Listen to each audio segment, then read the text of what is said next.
In this video, I'll show you how to link your Steam games to your PS5 so you can play PC games on your PlayStation 5. Important note, there's no official Steam app on PS5, but you can play Steam games on your PS5 using Remote Play or Steam Link through some workarounds. Step 1. Set up Steam Link on your PC.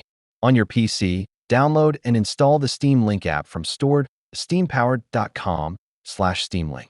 Make sure your PC and PS5 are connected to the same Wi-Fi network. Step 2. Use a compatible device as a bridge. Because PS5 doesn't support Steam Link natively, you'll need to use a compatible device like a smart TV, NVIDIA Shield, or a laptop connected to your TV. Install Steam Link on that device. Step 3. Connect your controller. Connect your PS5 controller to the compatible device running Steam Link via Bluetooth or USB. Step 4. Launch Steam Link and pair. Open Steam Link on the device. Follow on-screen instructions to pair it with your PC running Steam. Step 5.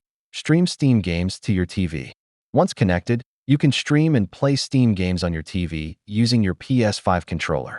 Your PS5 acts as a controller, but the actual game runs on your PC. Thanks for watching.